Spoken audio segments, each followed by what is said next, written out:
convite que me fizeram os companheiros que dirigem aqui esse espaço.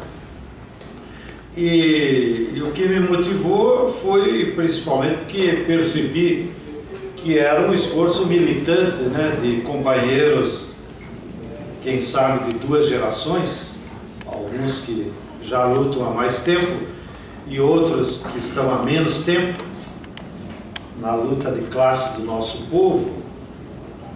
Então eu achei que era interessante participar, trocar ideias com vocês num espaço militante plural, né? Porque tenho entendido que não há nenhum movimento, não pertence a nenhum movimento de massas e nem de nenhuma corrente específica partidária, e isso ajuda então também a que o debate seja mais plural do que normalmente nas nossas atividades militantes. Em geral, os espaços já são meio marcados ou pelas categorias, pelos setores sociais em que estamos envolvidos, ou pelas correntes políticas que acabam promovendo esse tipo de atividade. Em segundo lugar, achei muito interessante o conjunto de convidados que vocês tiveram, e isso, claro, me deixou ainda mais orgulhoso compartilhar com companheiros que têm muito mais experiência, muito mais acúmulo de reflexão, como os companheiros que antecederam, né, o Paul Singer, o Chico de Oliveira. E ao mesmo tempo me dá uma vantagem, que obviamente eu não tenho nenhuma pretensão de fazer uma avaliação acadêmica e uma reflexão mais aprofundada desse período histórico, até porque eu sou da segunda geração, né? Então, o que eu me proponho é apenas compartilhar com vocês o que modestamente acho que a minha geração de militantes dos movimentos sociais, e em particular da Via Campesina e do MST, qual é a leitura que nós temos feito desse período, nas nossas escolas, nos nossos debates, né? Aonde sempre procuramos resgatar a importância de fazer a reflexão sobre a história. Quem não conhece a história não vai acertar no futuro. E portanto, é uma necessidade de toda a militância sempre procurar os ensinamentos que a história da luta de classes nos traz. Para abrir um parênteses, eu fui privilegiado na minha vida de militante porque peguei uma geração que fizemos a luta contra a ditadura e ao mesmo tempo pegamos o reascenso de massa, que depois eu me referi, na derrota da ditadura. E quando nós ressuscitamos o movimento de massas no campo, agora com o nome do MST, nós fizemos um ciclo de formação dos dirigentes do que acho que foi a primeira coordenação nacional do MST. E fizemos inclusive aqui em São Paulo, no Colégio de Freira, aí em Barueri. E nós então tivemos o privilégio de poder conviver ainda com aqueles que tinham feito a luta camponesa antes da ditadura, no pré-64, que estavam todos muito velhinhos, alguns até com a saúde fragilizada pelas torturas e pelo exílio, né? E nós fizemos um ciclo onde ficávamos um dia inteiro com cada um deles, separados, assim como vocês, né? Então nós convidamos o Julião, que não foi aqui em São Paulo, convidamos o Padre Lage, que foi um grande ativista do PTB de esquerda, brisolista e da igreja, né? Convidamos o Clodomiro de Moraes, que era da esquerda do Partidão, Convidamos o Lindolfo Silva, que tinha sido do Partidão e fundador da CONTAG, e outros que agora não me lembro, mas e para eles nós fazíamos só duas perguntas. No que vocês acertaram na luta pré-ditadura? E no que vocês erraram? E eles tinham 4 horas para responder cada uma das perguntas. Nós ficávamos o dia inteiro falando com eles, só baseado nessas duas perguntas. E foi muito rico, foi a forma de transmitir para uma nova geração uma experiência que não estava sistematizada, né? Por isso que nós tínhamos que aproveitar o depoimento oral, né? Mas que na tradição camponesa é muito agradável, porque a cultura camponesa, as experiências políticas se transmitem de forma oral. Não é tão escrito e sistematizado como a esquerda clássica, operária, né? Que desde o Marx e do Engels, eu acho que assimilaram muito a disciplina alemã, né? Poderiam ter sido um pouco mais folclóricos, mais baianos, né? Essa parte tu tira, tu...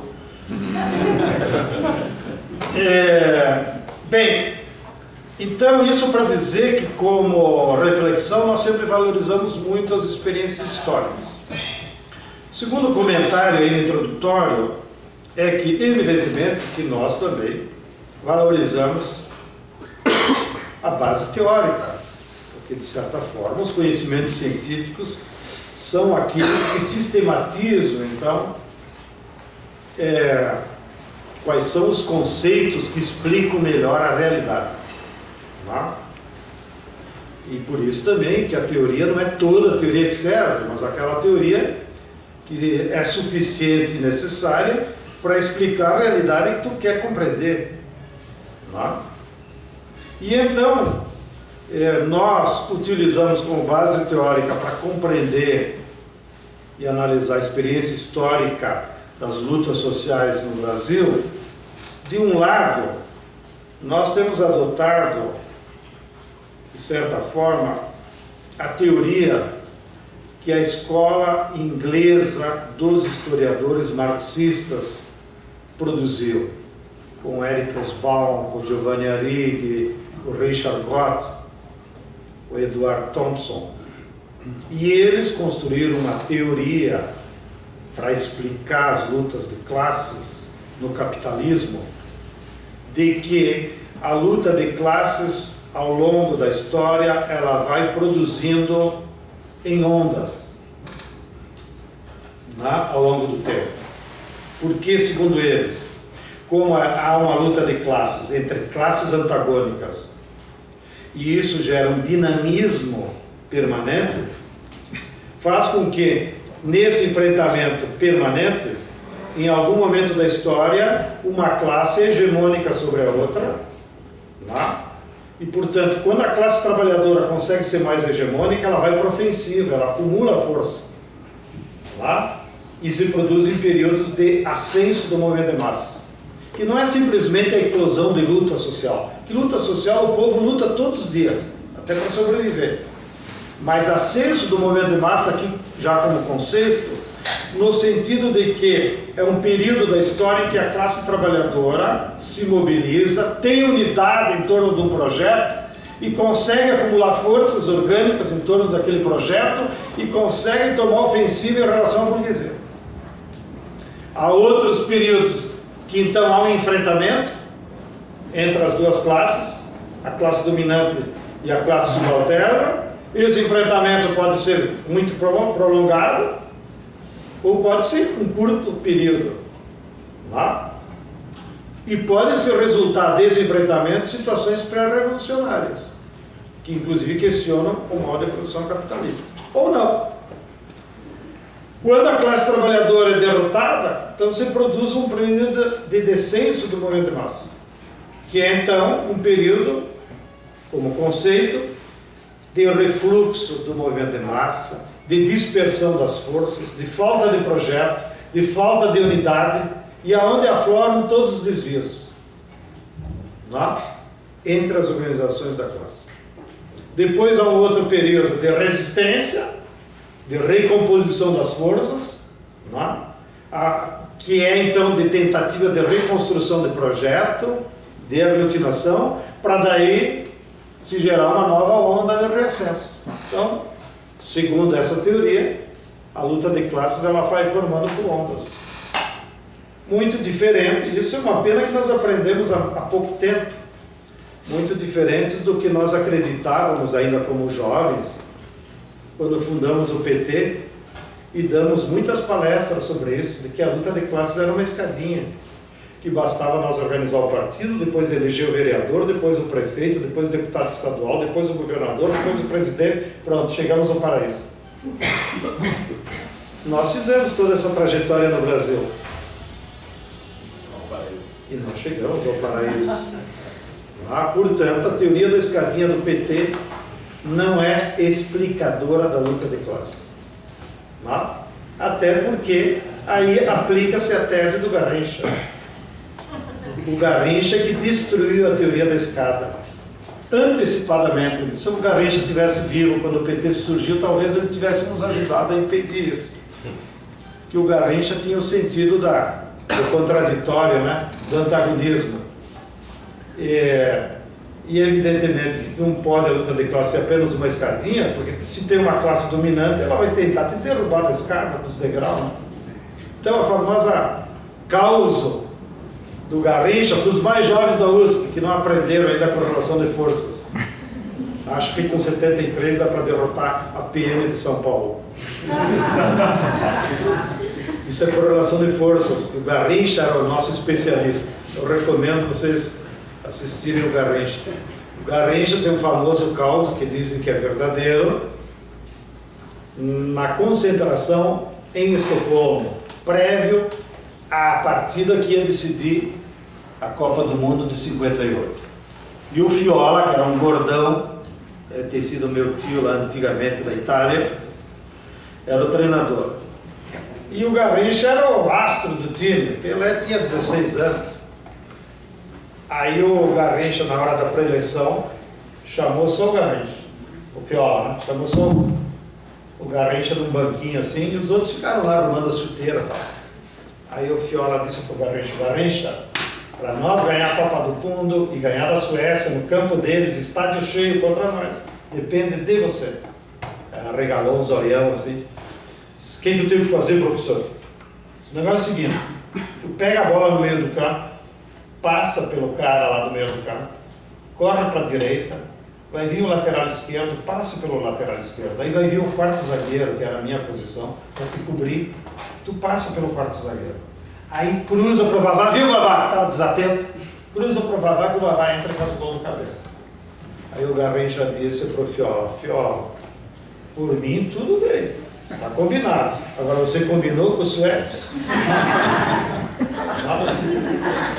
Então, a luta de classes é igual no jogo de futebol, Tem dois times sempre. Quem achar que joga sozinho, certamente vai perder a partida, porque desconhece a força do inimigo. Bem, então tudo isso, já gastei muito tempo para dizer qual é a base teórica das ondas, não da escadinha, do Garrincha, não do voluntarismo, de basta eu querer que eu vou conquistar. Isso não funciona nem na Igreja Católica, que está há 2000 anos pregando o Evangelho e não tem dado certo, porque a turma continua pecando. A segunda base teórica que nós usamos para valorizar também esse pensamento sistematizador é o que nós chamamos os grandes pensadores brasileiros, que se debruçaram sobre a realidade brasileira para tentar explicá-la. Cada quem, às vezes, num espaço com foco direcionado, como é o caso, por exemplo, para estudar a história econômica do Brasil, do Caio Prado, do Celso Furtado, do Josué de Castro, e estudá-los com o coração aberto, porque a esquerda, em geral, é muito sectária. Então fica perguntando: não, Celso Furtado não era marxista, e daí? Se ele foi o que melhor explicou a história econômica do Brasil, eu preciso estudar a história econômica pela letra do Celso Furtado. Não me interessa que se ele era isso, se era católico, crente, espírita, marxista ou leninista. Né? Mas as jovens, aprendam isso, pelo amor de Deus. Não se baseiem nas seitas e nos dogmas de só ler o que a corrente de vocês deixar ou dizer que esse é o melhor. Não existe o melhor. Cada um ao seu modo tratou de explicar a realidade.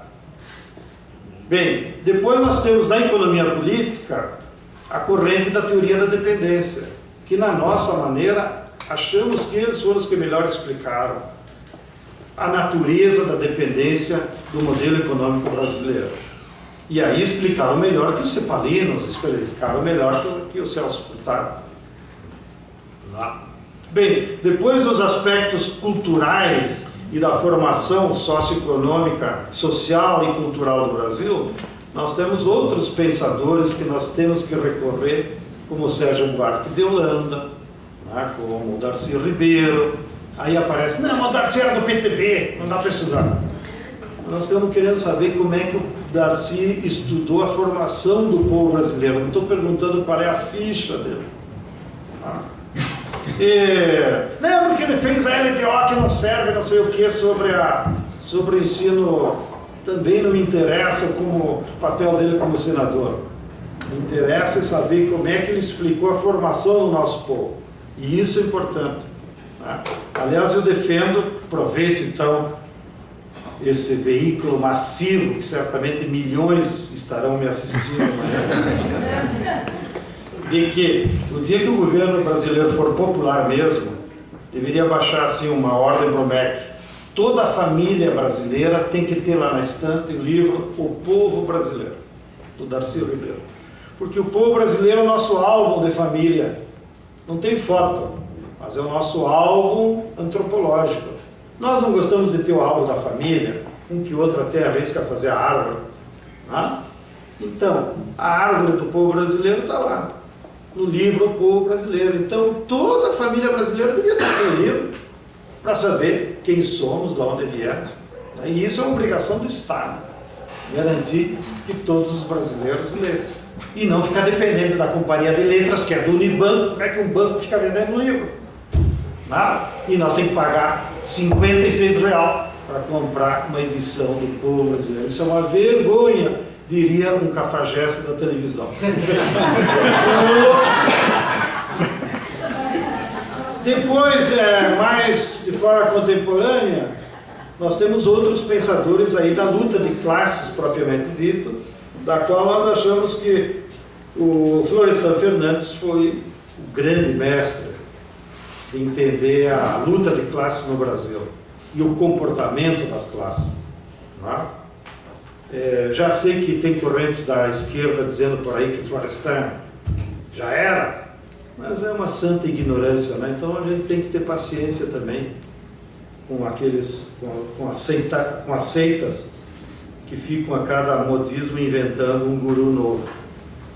Bem, então o Florestan Fernandes nos ajuda muito a entender o comportamento das classes no Brasil.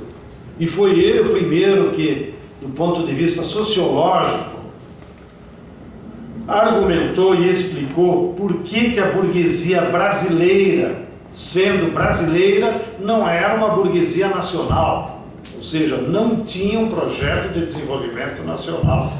Foi ele que nos disse como nos fez falta uma revolução burguesa nesse país. E eu repeti esses tempos na Fiesp, uma palestra que me chamaram lá uns 2 anos atrás, quando perguntaram se a reforma agrária do MST era socialista. Eu disse não, a reforma agrária na essência é democrática e republicana. Acontece que ela só pode acontecer quando existe uma burguesia nacional. Como aqui no Brasil não tem burguesia nacional, nós estamos à deriva. Então, por favor, Fiesp, estamos à procura. Se vocês tiverem algum burguês nacionalista, nos apresentem.